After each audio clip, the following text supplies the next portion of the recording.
नमस्कार विद्यार्थी मित्रांनो, मी तुम्हा सर्वांचं पुन्हा एकदा डायनॅमिक ट्युटोरियल्स या यूट्यूब चॅनलमध्ये स्वागत करतो. विद्यार्थी मित्रांनो, आपण जी सिरीज चालू केली आहे त्यात आपण सर्व सदर दोनच्या सर्व इयत्तांच्या प्रश्नपत्रिका उत्तरांसहित आपण तुमच्यासाठी घेऊन येत आहोत. त्यासाठी आज आम्ही हिंदीची 8वीची प्रश्नपत्रिका घेऊन आलेलो आहोत. विद्यार्थी मित्रांनो, ही जी आहे ती 8वीची द्वितीय सत्र हिंदीची प्रश्नपत्रिका आहे, ती आज आपण पाहणार आहोत. तर विद्यार्थी मित्रांनो, तुम्हाला इथं पाहायचं आहे, प्रथम आपल्याला पेपर दिल्यानंतर आपण प्रथमतः सूचना वाचून घ्यायच्या आहेत, कारण नवीन काही सूचना ॲड झालेल्या असतात. त्याप्रमाणे आपल्याला उत्तरपत्रिकेत उत्तरे लिहावी लागत असतात. तर पहा, शुद्ध लेखन तथा सुवाच्य अक्षर अपेक्षित आहे. आपल्याला इथं शुद्ध लेखन आणि सुवाच्य म्हणजे वाचण्यायोग्य अक्षर आपल्याला इथं लिहायचं आहे. तर विद्यार्थी मित्रांनो, आपल्याला पहिल्यांदा इथं प्रश्न विभाग 1 मध्ये गद्य दिलेला आहे. 18 मार्काचा हा विभाग आहे. त्यात पहिला प्रश्न दिलेला आहे, निम्नलिखित पठित गद्यांश के आधार पर सूचनाओं के अनुसार कृतियाँ कीजिए. 6 मार्काचा हा पठित गद्यांश असणार आहे. म्हणजे हा जो उतारा दिलेला आहे तो उतारा तुमच्या पुस्तकामधूनच आलेला आहे. तर विद्यार्थी मित्रांनो, आपण याचं डायरेक्ट प्रश्नाकडे हात घालूयात. तर प्रश्नाकडे बघा, पहिला प्रश्न काय बघा, संजाल पूर्ण कीजिए, हा जो आहे तो पहिला प्रश्न आहे. विद्यार्थी मित्रांनो, पहिला प्रश्न आहे ह्याचं बघा, दातों की विशेषता आहे, हा इथं पहिला प्रश्न दिलेला आहे. 2 मार्काचा प्रश्न आहे. म्हणजे आपल्याला इथं 4 विशेषता लिहायला लावलेल्या आहेत. म्हणजे प्रत्येक विशेषता म्हणजे एक विशेषता अर्ध्या मार्काला इथे असणार आहे. दातों की विशेषता आपल्याला इथं लिहायची आहेत. तर विद्यार्थी मित्रांनो, पहिल्यांदा दातों की विशेषता काय येणार आहे बघा, वे पंक्तिबद्ध थे. इथं सांगितलं आहे पंक्तिबद्ध और एकजूट रहने के कारण दात बहुत दुस्साहसी हो गए थे. या पहिल्या वाक्यातच त्याचं उत्तर आहे बघा. पहिलं काय येणार आहे, वे पंक्तिबद्ध थे, सदा एकजुट रहते थे, दुस्साहती थे, और एक दिन गर्व में चूर होकर जीवा से बोले हम 32 घनिष्ठ मित्र है. और चौथी काय विशेषता येणार आहे त्याची, घनिष्ठ मित्र है. म्हणजे आपलं उत्तर ह्या दातों की विशेष उत्तर आपल्याला काय मिळेल विद्यार्थी मित्रांनो, तर वे पंक्तिबद्ध थे, एकजुट रहते थे, दुस्साहती थे और घनिष्ठ मित्र थे. ही 4 बॉक्समध्ये ह्या 4 विशेषता जर तुम्ही लिहिल्या तर तुम्हाला इथे 2 पैकी 2 मार्क मिळतील. आता पहा, इथं काय दुसरा प्रश्न पहा, परिच्छेद से ऐसा प्रश्न तैयार करो जिसका उत्तर निम्नलिखित शब्द हो. या उतारावरून आपल्याला असा एक प्रश्न तयार करायचा आहे, जसं दात, म्हणजे हा आपल्याला शब्द दिलेला आहे, दात हा उत्तर यायला पाहिजे असा आपल्याला प्रश्न तयार करायचा आहे. तर ह्याचं बघा, मी प्रश्न काय तयार करतो, हे वाक्य जर आपण पाहिलं, दातोने किटकिटाकर कहा, हे वाक्य जर आपण पाहिलं तर आपल्याला इथं प्रश्न तयार करता येऊ शकतो. किसने किटकिटाकर कहा, तर दातोने. काय प्रश्न तयार काय होणार, किसने किटकिटाकर कहा. लक्ष देऊन ऐका, मी परत एकदा सांगतोय, किसने किटकिटाकर कहा ह्याचे दुसऱ्या प्रश्नाचं उत्तर असेल. हे उत्तर लिहिल्यानंतर आपल्याला 1 मार्क इथे मिळून जाईल. तर विद्यार्थी, तिसरा प्रश्न काय आहे, निम्नलिखित शब्दों से विशेषण बनाए. आता हे जसं आपल्याला शब्द दिला आहे गर्व, गर्व या शब्दापासून आपल्याला काय बनवायचं आहे, हिंदी व्याकरणामध्ये विशेषण बनवायचं आहे. तर मी काय म्हणतो बघा, ह्या गर्व या शब्दापासून विशेषण होणार आहे गर्विला. गर्विला मनुष्य, गर्विला राजू, अशा प्रकारे विशेषण होऊ शकतं. दुसरा शब्द दिलेला आहे कृपा, तर ह्याचं विशेषण होणार आहे कृपालू.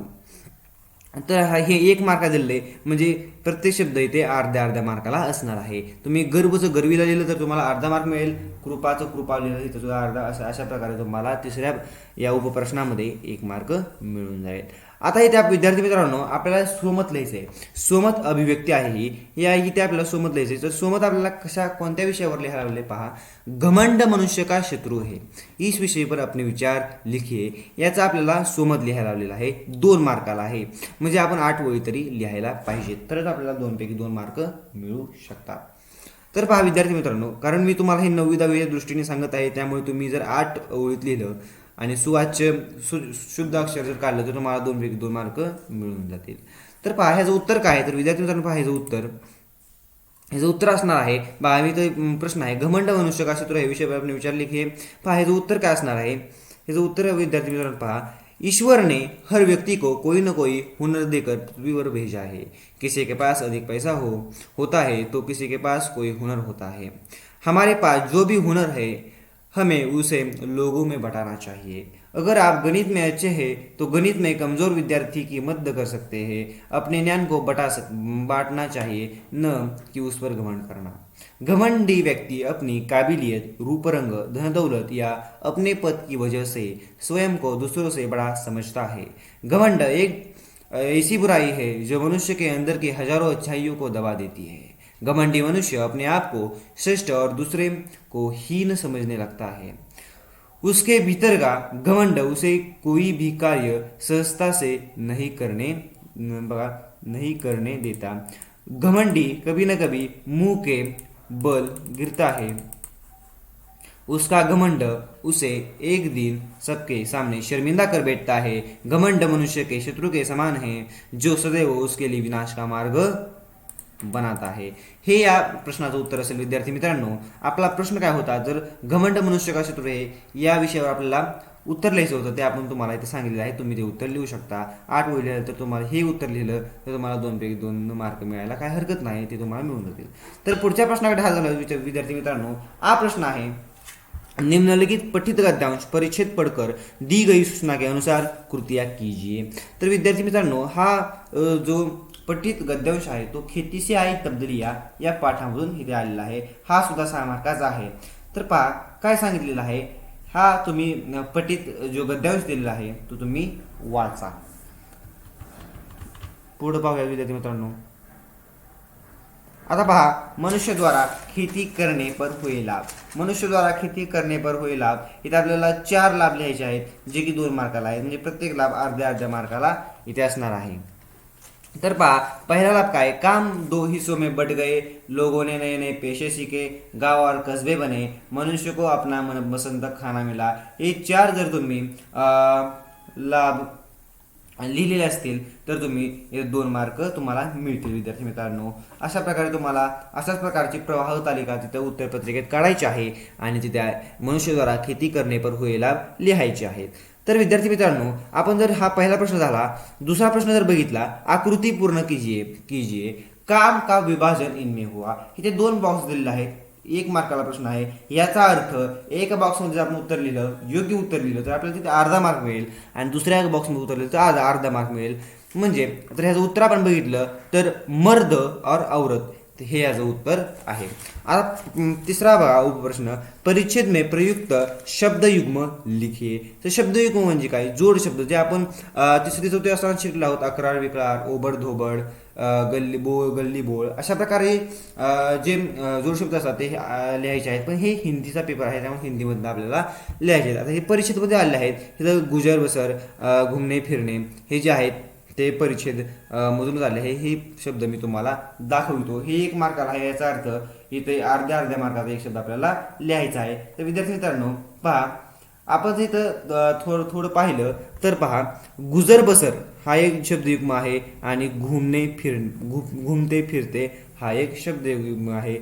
2च नाही तर कितीतरी आहेत। आता पहा, नये नये हे सुद्धा तुम्ही लिहू शकता, अशा प्रकारे अलग अलग सुद्धा लिहू शकता। म्हणजे अशा प्रकारे शब्दयुग्म हे 4-5 असतील ते तुम्ही लिहायचे आहेत। आता तर विद्यार्थी पुढच्या प्रश्नाकडे वळूयात। इथं काय बघा, सोमत अभिव्यक्ती लिहायची आहे।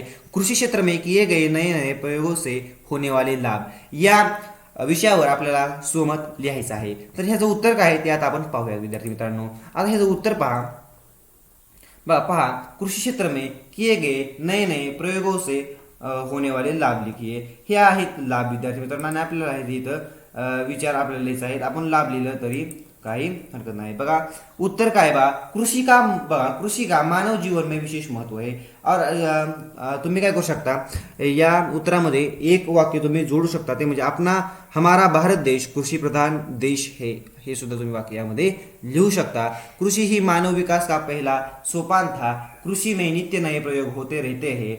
नई तकनीक के जरिए कृषि योग्य भूमि का विस्तार किया जाता है। इसके लिए पानी के चैनल खोदे जाते हैं। सिंचाई के अन्य रूपों का उपयोग किया जाता है। बीजों की नई किस्मों का विकास किया जाता है, जिससे उत्पादन में वृद्धि हो। कृषि के विभिन्न रूपों की पहचान करना, नए फसलें उगाना, जैसे औद्योगिक कृषि, सघन कृषि जिसमें अधिक पूंजी, उर्वरक और कीटनाशक का प्रयोग करके अधिक उत्पादन किया जाता है, आदि कृषि के क्षेत्र में किए जाने वाले नए प्रयोग, इनमें कृषि क्षेत्र में क्रांति हुई है। सघन खेती में एक ही भूमि पर वर्ष में कई फसलें बोई जाती है।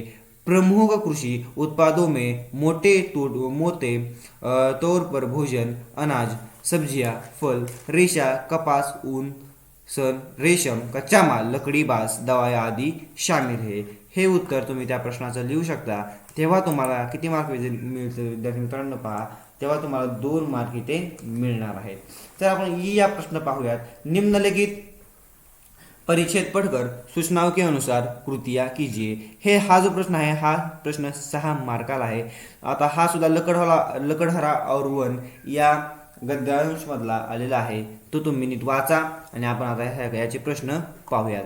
तर याचे प्रश्न काय विद्यार्थी मित्रांनो पहा, पहिला प्रश्न आहे आकृती पूर्ण कीजिए पेड़ों के उपयोग। पेड़ों के उपयोग तुम्ही तुमच्या म्हणजे मनानुसार सुद्धा लिहू शकता किंवा परिच्छेदनुसार सुद्धा लिहू शकता। मी इथे पहा काय लिहिलं आहे बघा, प्राणवायु मिलता है, एक हो गया, अच्छी वर्षा होती है, फल मिलते हैं, फूल मिलते हैं, पेड़ों पर वन्य पशु घर करते हैं, ये भी आप लिख सकते हैं। 2 मार्क के लिए यानी कि एक जो है वो आधा मार्क के लिए है। आता पहा विद्यार्थी दुसरा, उचित विकल्प चुनकर विधान पूर्ण कीजिए। म्हणजे दुसरा जो प्रश्न आहे ते आपल्याला फक्त विधान उचित विकल्प घ्यायचा आहे आणि विधान पूर्ण करायचं आहे। तर पहा विद्यार्थी मित्रांनो, पहिलं काय, अधिक बच्चे होने के कारण परिवार में पैसा किंवा सुख किंवा दुःख तो आएगा ही।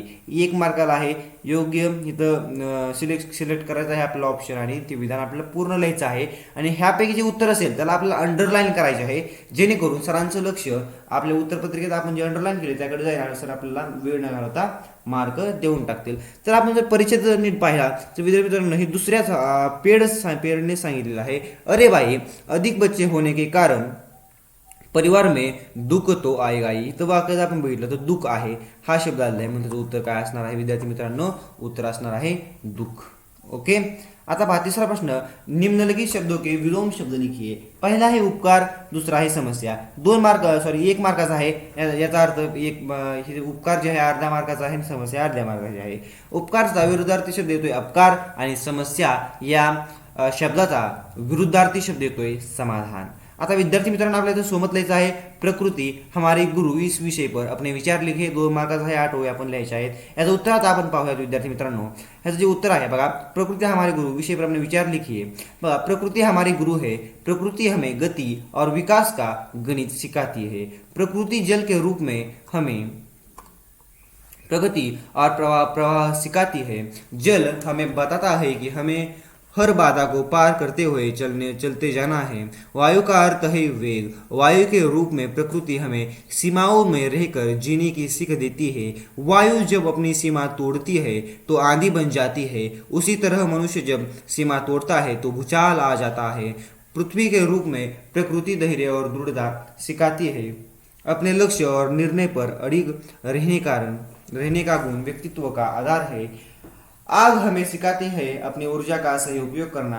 किसी भी कार्य में अति उत्साह या अधिक ऊर्जा लगाना उस काम को बिगाड़ देता है। आकाश का अर्थ है विस्तार। जीवन को आसमान और जैसा विस्तार देना संभव है, परंतु हमें सदा यह ध्यान रखना होगा कि हम अपने उद्देश्य से भटक न जाए। विद्यार्थी मित्रांनो हे या प्रश्नाचं उत्तर आहे, प्रकृती हमारी गुरु ह्या प्रश्नाचं उत्तर आहे। एवढं उत्तर जर तुम्ही लिहिलं तर तुम्हाला 2 पैकी 2 मार्क मिळू शकतात। विद्यार्थी मित्रांनो आता आपण विभाग 1 इथपर्यंत विभाग 1 गद्य होता हा आपण पाहिला। आता आपण विभाग 2 कडे वळणार आहोत, जो आहे पद्य म्हणजे कवितांचा विभाग असणार आहे। अंक आहेत 10। दुसरा प्रश्न पहा, निम्नलिखित पठित पद्यांश पढ़कर सूचना के अनुसार कृतियां कीजिए। 5 मार्काचा असणार आहे। हे आपण वाचायचं आहे कारण ही धरती का अंगण में या कवितेतलं आहे। तर पहिला प्रश्न आहे कृती पूर्ण कीजिए। पहिला प्रश्न काय सांगतो, पद्यांश में प्रयुक्त प्राकृतिक संपदा। प्राकृतिक संपदा धरती आणि सरिता म्हणजे नदी अर्थ होतो, हे आपण लिहू शकतो। 1 मार्काचा आहे, म्हणजे प्रत्येक बॉक्स अर्ध्या मार्काला इथे भरायचा आहे आपल्याला विद्यार्थी मित्रांनो। दुसरा पहा, निम्नलिखित शब्द का अर्थ कविता में से ढूंढकर लिखिए। तर कमलचा कुमुद येत आहे आणि वसुधाचा धरती येत आहे, इथे सुद्धा एक अर्ध्या मार्काचा आहे, त्यामुळे तेव्हाच आपल्याला 1 मार्क मिळू शकतो। पहा, निम्नलिखित शब्द के वचन बदल कर लिखिए। विद्यार्थी मित्रांनो पहिलं फलचं फलो येत नाही विद्यार्थी मित्रांनो, हे फलचं फलच राहतंय। आणि दुसऱ्याच आहे प्राण, प्राणचं प्राण उत्तर येणार आहे. हे तर सुद्धा अर्ध्या मार्काचं आहे, आपल्याला 1 मार्क मिळून जाईल. बघा, कविता की अंतिम 4 पंक्तियों का अर्थ लिखिए. शेवटचे जे 4 ओळी आहेत त्याचा आपला अर्थ द्यायचा आहे, किंवा आपण ह्या सगळ्याचा अर्थ लिहिला तरी काही हरकत नाही. 2 मार्काचा आहे, तुम्ही चांगल्या पद्धतीने लिहू शकता. मी उत्तर याचं सांगतो आहे, पहा ह्याचं उत्तर काय पहा. कवि कहते हैं कि संपूर्ण पृथ्वी का आंगन विज्ञान से महके, अर्थात विज्ञान से होने वाली प्रगति का लाभ पूरी धरा को मिले. नदियों की धारा इस प्रकार मोड़ दो कि हर खेत अनाज की भरपूर फसल उत्पन्न कर सके.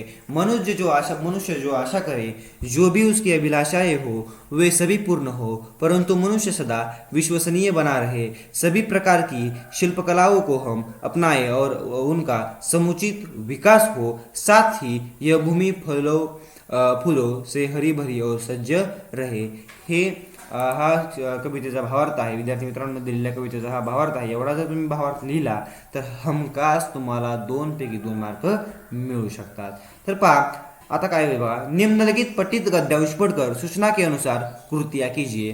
पद्यांश दिलेला आहे 5 मार्काचा, हा सुद्धा पद्यांश आहे. सौहार्द सोमनस्य यातली ही कविता, यातला हा पद्यांश आहे. विद्यार्थी मित्रांनो, पहिला प्रश्न काय दिलेला आहे तर पहा, इन बातों से अलग होकर भी हम सब एक है. तर कोणत्या बातों से अलग होकर हम सब एक है हे तर लिहायचं आहे. 2 बॉक्स दिले आहेत, म्हणजे प्रत्येक बॉक्स अर्ध्या मार्काला आहे. तर ह्याचं पहिलं उत्तर आहे विद्यार्थी मित्रांनो धर्म, और दुसरा आहे भाषा. धर्म से भाषा से आपण असं लिहू शकतो. तर पुढचा प्रश्न पाहूया विद्यार्थी मित्रांनो. उत्तर लिखिए दुसरा, खुदा और भगवान बसता है यहाँ जरे जरे में कण कण में, हे याचं उत्तर आहे. 1 मार्काचा प्रश्न, म्हणजे प्रत्येक बॉक्स अर्ध्या मार्काचा आहे. मी परत एकदा ह्या प्रश्नाचं उत्तर सांगतो. जरे जरे में आणि कणकण में, अशा आपल्याला जरे जरे में वरच्या बॉक्समध्ये आणि खालच्या बॉक्समध्ये कणकण में लिहायचं आहे. आता पहा तिसरं काय, पद्यांश में उपर्युक्त विलोम शब्दों की जोडियां लिखिए. म्हणजे जो पद्यांश आहे त्यात विलोम शब्दाच्या जोडी आलेल्या आहेत तर त्या लिहायच्या आहेत. तर पहिली जोडी काय आहे विद्यार्थी मित्रांनो, ही तरीच आहे एक अनेक. ही जी विलोम शब्दों की जोडी आहे एक और अनेक. आणि दुसरी जी आहे नकद उदार, ही जोडी आपल्याला लिहायची आहे. 1 मार्काचा प्रश्न, म्हणजे प्रत्येक जोडी अर्ध्या मार्काची इथं आहे. मी परत एकदा ह्याचं उत्तर सांगतो. पहिली जोडी आहे एक अनेक, दुसरी जोडी आहे नकद उधार. परत एकदा सोबत आलेला आहे विद्यार्थी मित्रांनो. भारत की विविधता में एकता, हमें पता है हमारा भारत जो है वो धर्मनिरपेक्ष राष्ट्र है. म्हणजे आपला जो भारत देश आहे तो धर्मनिरपेक्ष राष्ट्र आहे. या विषयावरती आपल्याला 2 मार्काचा, म्हणजे 8 ही कविता आहे, म्हणजे तुम्ही 6 ओळीत लिहिलं तरी चालेल. आता ह्या आपले विचार ह्यावर लिहायचे आहेत. तर विद्यार्थी मित्रांनो, मी याचं उत्तर काय लिहिलं आहे पहा. भारत की विविधता में एकता है, इसे स्पष्ट कीजिए. भारत विविधता से परिपूर्ण देश है. इसके विभिन्न भागों, निवासियों तथा संस्कृतियों में बहुत अंतर है. कुछ प्रदेश तप्त एवं शुष्क है तो कुछ अत्यंत ठंडे. कहीं वर्षा की अधिकता है तो कहीं नितांत अभाव. तमिलनाडु, पंजाब और असम के निवासियों को देखकर कोई उन्हें एक ही देश का निवासी नहीं मान सकता. इन सभी विविधताओं के बावजूद संपूर्ण भारत एकता के सूत्र में बंधा है. हमारे राजनीतिक और वैचारिक दृष्टिकोण में एकता है. यहाँ के विभिन्न धार्मिक स्थलों पर सभी भारतवासी जाते हैं. सभी प्रांतों से सभी प्रांतों के निवासी रहते हैं और वही का भोजन, रहन सहन, भाषा आदि अपना लेते हैं. यहाँ का हर निवासी हो चाहे वह किसी भी धर्म, जाति, समुदाय या प्रांत का हो, स्वयं को भारत माता की संतान समझता है. भारत माता हमारी माँ है. इस भावना ने हमें एकता के सदृढ सूत्र में बांध रखा है. हे या प्रश्नाचं उत्तर असेल. आता विद्यार्थी मित्रांनो, आपण विभाग 3 कडे वळत आहोत, जो की असणारे भाषा अध्ययन म्हणजेच व्याकरण. तो 7 मार्काचा असणार आहे 8वीला. आता पहा ह्याचं बघा विभाग बघा. तिसरा प्रश्न असणार आहे, म्हणजे आपण सप्लिमेंटवर नवीन पानावर हा प्रश्न लिहिणार आहे. तर पहिला प्रश्न आपल्याला काय सांगतो बघा, निम्नलिखित मुहावरे का अर्थ लिखकर अपने वाक्यों में प्रयोग कीजिए. सिर्फ एक लिहायचे. मी तुम्हाला दोन्हीचं उत्तर सांगतो, बरोबर वाटेल ते लिहा, म्हणजे तुम्हाला आवडेल ते लिहा. पहा 1 मार्काचे, म्हणजे कुठलं तरी इथं अर्थ सुद्धा लिहायचा आहे. अर्थ अर्ध्या मार्काचा आणि वाक्य अर्ध्या मार्काला, लक्षात घ्या. म्हणजे तुम्ही जर फक्त अर्थ लिहिला तर तुम्हाला अर्धाच मार्क भेटणार, किंवा फक्त वाक्य लिहिलं तर अर्धाच मार्क भेटणार. आपल्याला दोन्ही लिहायचं आहे. अर्थ, कारण मेन्शनच केले प्रश्नात अर्थ आणि वाक्य हे आपल्याला दोन्ही लिहायचं आहे. तर पहिला आहे पसीना बहाना, मतलब होत आहे बहुत मेहनत करना. याचा अर्थ काय होतो, खूप मेहनत करणे. हिंदीमध्ये बहुत मेहनत करना. तर याचं मी वाक्यामध्ये काय करतो, मेरे माँ बाप मुझे सिखाने के लिए बहुत पसीना बहाते हैं, हे याचं वाक्य होईल. आता दुसरं आहे घोडे बेचकर सोना, याचा अर्थ आहे निश्चिंत होकर सोना. तर आणि हे निश्चिंत होकर सोना ह्याचं वाक्य मी बघा वाक्यामध्ये मी काय कन्वर्शन करतो. वार्षिक परीक्षा खत्म होने के बाद राजू घोडे बेचकर सो गया, हे याचं उत्तर होईल. क्रियापद आपल्याला वाक्यानुसार बदलायचं आहे. असं काही नाही की बहानाच शेवटी बहाना हेच क्रियापद आलं पाहिजे किंवा सोना हेच क्रियापद आलं पाहिजे. पहा जेव्हा आपण एक कोणता तरी मुहावरा लिहू आणि त्याचा अर्थ वाक्यामध्ये प्रयोग करून तो त्याचं उत्तर लिहू तेव्हा आपल्याला 1 मार्क ते मिळणार आहे. दुसरा आहे विद्यार्थी मित्रांनो, निम्नलिखित वाक्य में उचित जगह विराम चिन्ह लगाइए. आपल्या इथं विराम चिन्ह लावायचं आहे, तेही 1 मार्काला आहे.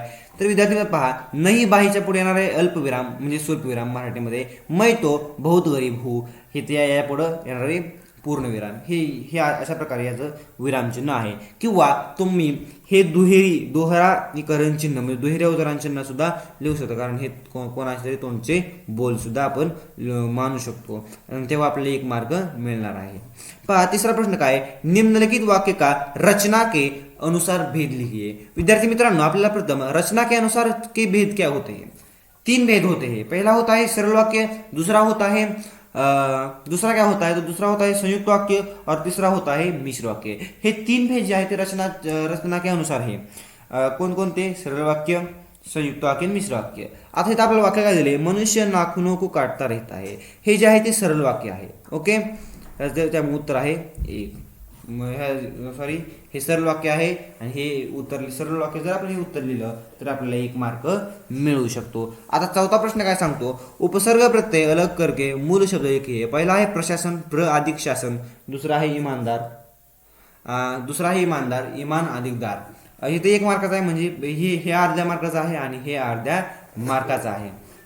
ओके, 5वं काय विद्यार्थी मित्रांनो पहा, निम्नलिखित शब्दों के लिंग पहचान कर लिखिए. आता लिंग आपल्याला ओळखायचं आहे.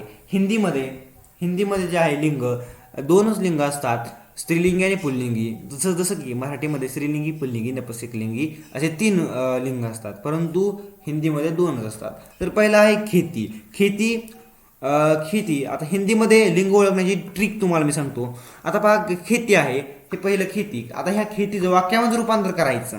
आता खेती होती आलं की मानायचं स्त्रीलिंग आणि होता आलं की म्हणायचं पुल्लिंग.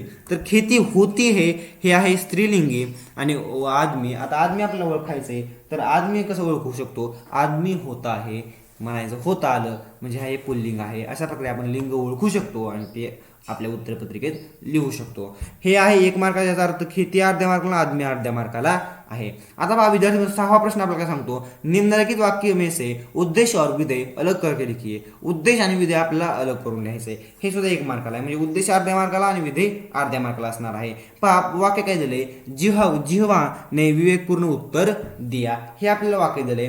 तर उद्देश कोण असतो विद्यार्थी मित्रांनो, आपण मराठी प्रमाणे जायचंय. उद्देश कोण असतो, तर कर्ता असतो. मग या वाक्यातील कर्ता कोण आहे, तर कर्ता आहे जिव्हा.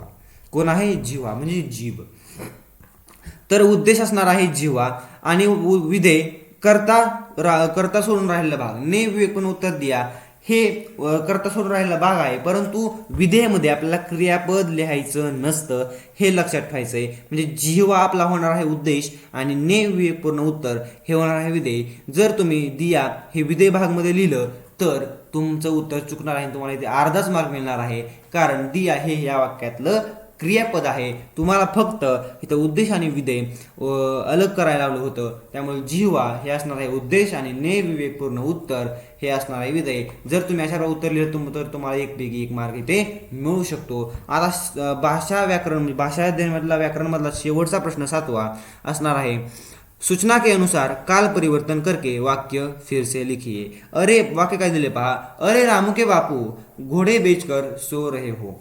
हे वाक्य दिले, ह्याचं सामान्य भविष्यकाळ मध्ये आपल्याला करायचंय. ह्याचं उत्तर काय आहे बघा, अरे रामू के बापू घोडे बेचकर सोंगे. असं हे उत्तर आपल्याला 1 मार्क इथे मिळून जाईल. आता विद्यार्थी मित्रांनो विभाग 4 आहे उपयोजित लेखन, 15 मार्काचा आहे. प्रश्न क्रमांक 4 आहे, म्हणजे आपण नवीन पुरवणीवर नवीन पाना हा प्रश्न लिहिणार आहे. तर पहा काय म्हणले, पहिल्यांदा पत्रलेखन हित आहे बघा. अपने बड़े भाई के विवाह समारोह में शामिल होने के लिए 5 दिनों की छुट्टी चाहिए, इस बारे में अपने वर्ग अध्यापक को पत्र लिखता लिखती है। याविषयी काय करायचं आपल्याला हे करायचे पत्र लिहायचे। तर पत्रलेखन कशा प्रकारे केलं जातं विद्यार्थी मित्रांनो, मी ऑलरेडी यावर व्हिडिओ लिहिला आहे, व्हिडिओ बनवून यूट्यूबवर अपलोड केलेला आहे। तुम्ही जर चॅनलला सबस्क्राईब केलं नसेल तर तुम्ही चॅनलला सबस्क्राईब करा, या व्हिडिओला लाईक करा आणि त्या पत्रलेखनाची जी लिंक आहे मी या डिस्क्रिप्शन बॉक्समध्ये दिलेली आहे ती तुम्ही चेक करा आणि आमच्या चॅनलला सबस्क्राईब करा, कारण 8वीचं सगळ्या प्रकारचं हे करू शकतो। आता बाकीचं वृत्तांत लेखन लिहा आणि निबंध लेखन लिहा। धन्यवाद।